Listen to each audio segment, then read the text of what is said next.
সব থেকে secret place. তো সিক্রেট প্লেসের জন্য অবশ্যই ফ্যাক্টরির উপরে গিয়ে গোলালের উপরে উঠলাম এন্ড ওই পারে আসলাম। এটাই হচ্ছে দুনিয়ার সব থেকে সিক্রেট প্লেস।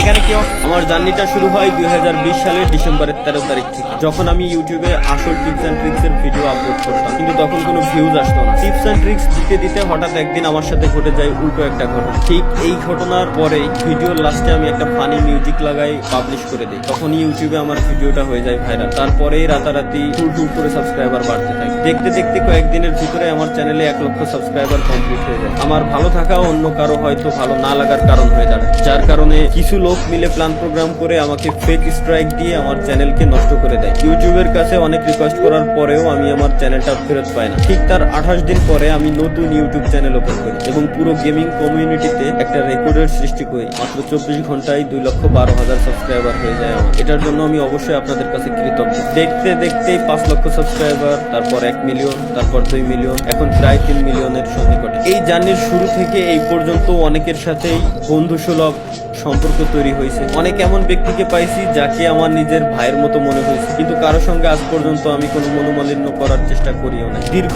এই 6টা বছর আমাকে জিরো থেকে হিরো হইতে সাহায্য করছে। শুনতে খারাপ লাগলেও এটাই সত্য, এক সময় পকেটে আমার 20 টাকাও ছিল না এবং এমন একটা সময় আসছিল যখন আমি 20 লক্ষ টাকাও প্রত্যেক মাসে ইনকাম করি। তো গাইস, এই হচ্ছে আমার 2020 সাল থেকে 2025 সালের ডিসেম্বর পর্যন্ত ফ্রি ফায়ারের জার্নি। ফ্রি ফায়ার শুধুমাত্র আমাকে একটা গেম আইডি দেয় নাই, আমাকে দিচ্ছে একটা পরিচিতি। আমিও ফ্রি ফায়ারকে দিচ্ছি একটা পরিচিতি। আমি ফ্রি ফায়ারকে সময় দিয়েছি, ফ্রি ফায়ার সেটার অবশ্যই আমাকে একটা মূল্য দিয়েছি। বাট আমি স্বেচ্ছায় সজ্ঞানে একটা কথা বলতে চাই আপনাদেরকে, যদিও বা এটা বলতে আমার নিজের কাছেই অনেক কষ্ট হচ্ছে। আজকে থেকে এই চ্যানেলে আমি আর কোনো ফ্রি ফায়ারের ভিডিও আপলোড করব না। আজকে থেকে আমি ফ্রি ফায়ারকে বিদায় জানাচ্ছি। আর কোনো ফ্রি ফায়ারের ভিডিও আপাতত আমার থেকে পাবেন না। এটার 2টা কারণ আছে, আমি 2টা কারণে এটা করতেছি। নাম্বার 1, যেটা সবাই জানেন বাট তুলে ধরার মতো কেউ নেই এখন ফ্রি ফায়ার গেমিং কমিউনিটি। যদিও বা আমি এখন বর্তমানে ফ্রি ফায়ারের কোনো ক্রিয়েটর না, আমি অ্যাজ এ ইন্ডিভিজুয়াল গেমার হিসেবে বলতেছি, গেমের ভিতরে প্রচুর পরিমাণে হ্যাকার, যেটা আপনারা শুনতে শুনতে বিরক্ত এবং আমি নিজেও বিরক্ত। আপনারা সাধারণ একটা জিনিস শুধুমাত্র ভাবেন, ভাই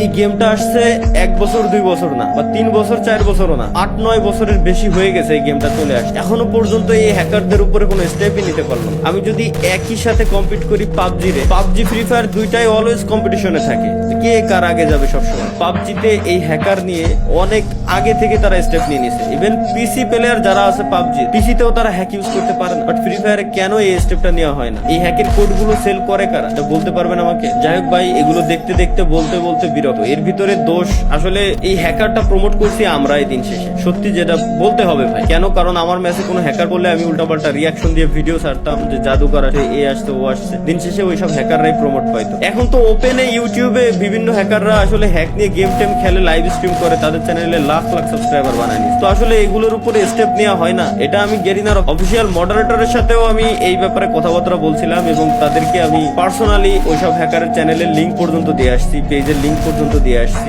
যখন আমি ছিলাম পার্টনারশিপে, তখন তাদের উপরে তারা স্টেপ নিয়েছে কয়েকজনের উপরে স্টেপ নেওয়া হয় নাই। মাঝে মাঝে গেরিনা অফিসিয়াল পেজ থেকে পোস্ট করে যে আজকে 6 লাখ হ্যাকারের আইডি ব্যান হয়েছে, কালকে 5 লাখ হ্যাকারের আইডি ব্যান হয়েছে। বাট কই ভাই, এখনো পর্যন্ত পার্মানেন্ট কোনো সলিউশন তো দেখলাম না। আইডি ব্যান তো পার্মানেন্ট ডিরেক্ট কোনো সলিউশন না। গেম খেলা অবস্থায়, গেমে থাকা অবস্থায় আপনি ডিরেক্ট ব্যানের কোনো স্টেপ কেন নেন না? আপনারা কেন করতে পারেন না? এত বছর হয়ে গেল এই গেমটারে কি কাস্টমাইজ করতে পারেন না? গেমে কি শুধুমাত্র নতুন নতুন স্কিন, গান স্কিন, এটাই কি এভাবে কি গেম চলবে? কোনোদিনও চলবে না। তো যাই হোক, পয়েন্ট নাম্বার 2 যেটা হচ্ছে মোস্ট ইম্পর্টেন্ট, সেটা হচ্ছে আমি আমার নেক্সট জেনারেশনের কথা চিন্তা করি। অলরেডি জেনজির পরে আরো একটা জেনারেশন চলে আসছে অলরেডি। আপনি মানেন আর না মানেন, জানেন আর না জানেন, অলরেডি নতুন আরো একটা জেনারেশন আছে, যে জেনারেশন বর্তমানে ফ্রি ফায়ার প্রচুর পরিমাণে খেলুক, এতে আমার কোনো দুঃখ নাই, কোনো কষ্ট নাই। বাট একটা জিনিস আপনারা শুধু একটু ভাবেন, পয়েন্টগুলো জাস্ট নোটিস করেন।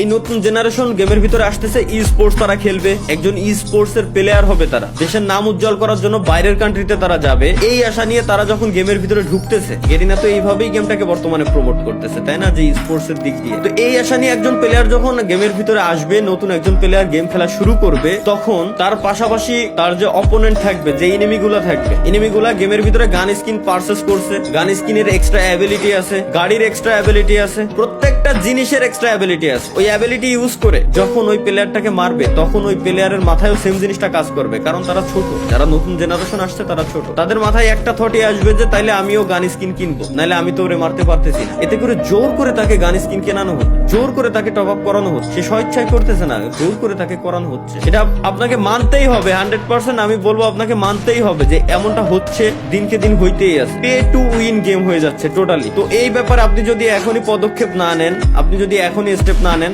আপনার ভবিষ্যৎ প্রজন্ম টোটালি শেষ, টোটালি ধ্বংস হয়ে যাবে। এবং আমি আরো একটা কথা বলে দিই, আমি জানি আমার এই কথাগুলো বলার পর, এই ভিডিওটা পাবলিশ করার পর গেরিনা হয়তো অন্য কোনো ক্রিয়েটর বা আদার্স যত ক্রিয়েটর আছে তাদেরকে সবাইকে এক জায়গায় করে কোনো ইভেন্টের আয়োজন করে আবার হাইপ ক্রিয়েট করে দিবে। আমার এই কথাগুলো তারা মাথা থেকে জেনে ফেলবে টোটালি। বাট আমি আপনারা যারা অডিয়েন্স আছেন, আমি আপনাদেরকে বলবো যে এই ব্যাপারে আপনাদের স্টেপ নেওয়া উচিত। যারা সিনিয়র আছেন তাদের এই ব্যাপারে স্টেপ নেওয়া উচিত, না হলে ভবিষ্যৎ প্রজন্ম টোটালি ধ্বংসের মুখে চলে যাচ্ছে এবং ধ্বংস হয়ে যাবে। জোর করে একজনকে দিয়ে টপ আপ করানো হচ্ছে, সে টপ আপ করতেছে, তারপরেই না সেই গেমে জিততে পারতেছে। বুঝতে পারতেছেন? এখনো বুঝেন নাই? আমি আরো একটু ক্লিয়ার করে দিই। একটা ই স্পোর্টস এর প্লেয়ার হওয়ার জন্য মিনিমাম তাকে 3 থেকে 4 মাস মিনিমাম তাকে গেম খেলতে হবে। কিছু না হলেও 3 থেকে 4 মাস তো খেলাই লাগবে তার গেম। তো 3 থেকে 4 মাস সে যখন র্যাঙ্ক ম্যাচ খেলবে, তাকে যখন সার্ভাইভ করতে হবে, মাস্ট বি র্যাঙ্কের ভিতরে তার যাওয়ার জন্য গান স্কিন নেওয়াই লাগবে, গানের এক্সট্রা অ্যাবিলিটি তার নেওয়াই লাগবে, মাস্ট নেওয়াই লাগবে। এছাড়া সে গেমে কোনোদিনও উইন হয়ে আসতে পারবে না। তারপরেই তাকে ই স্পোর্টস এর উপরে যাইতে হবে, স্পোর্টস এর উপরে ফোকাস দিতে হবে। আমি মানলাম টুর্নামেন্ট খেলার জন্য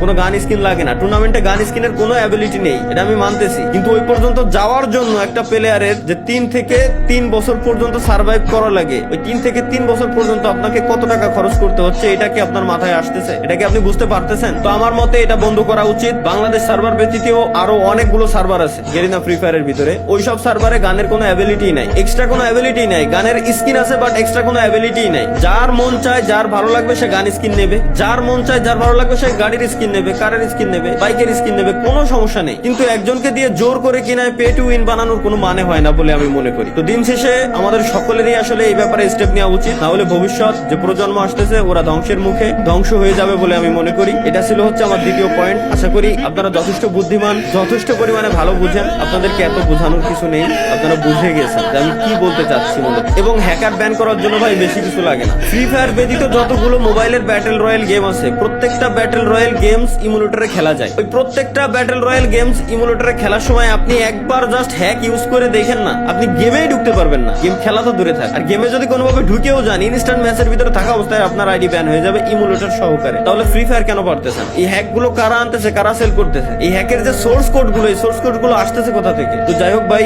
যদি কোনোদিনও এগুলো ঠিক হয় তাহলে আমি হয়তো ব্যাক করতেও পারি। তাছাড়া আমি আর ফ্রি ফায়ারে থাকতেছি না, এটাই হচ্ছে আমার অফিসিয়াল স্টেটমেন্ট। আজ থেকে ফ্রি ফায়ারে কোনো ভিডিও আমার এই চ্যানেলে আপনারা দেখতে পারবেন না। এবং হ্যাঁ, কন্টিনিউয়াসলি হয়তো লাইভ স্ট্রিমে আসবো, প্রত্যেক শুক্রবারে যেভাবে আসতাম আপনাদের সাথে আড্ডা দিতাম, মজা করতাম, ওটা চলবে। আমি আমার ভাই ভিডিওর জন্য, এই gaming with Talha is back চ্যানেলের ভিডিওর জন্য, আপনাদেরকে বিনোদন দেওয়ার জন্য যতটুকু মন চাই ততটুকু নিচে আমি নামতে রাজি আছি। এর মানে এই না যে আমি বলদ, যতটুকু জানতাম যতটুকু বললাম। আমি চাই প্রত্যেকেই আপনারা এই ব্যাপারে স্টেপ নেন, যদি বাঁচাইতে চান গেমটাকে, যদি বাঁচাইতে চান ভবিষ্যৎ প্রজন্মটাকে। আর যদি বাঁচাইতে না চান, 48 ঘন্টা পর ভুলে যায় আমার কথা, কোনো সমস্যা নেই। ধন্যবাদ সকলকে, আল্লাহ হাফেজ, বিদায় ফ্রি ফায়ার। আরে আমার আসমানেতে ফেলাই দিয়েছে ভাই, আসমানে ঘুরে ঘুরে মারছে।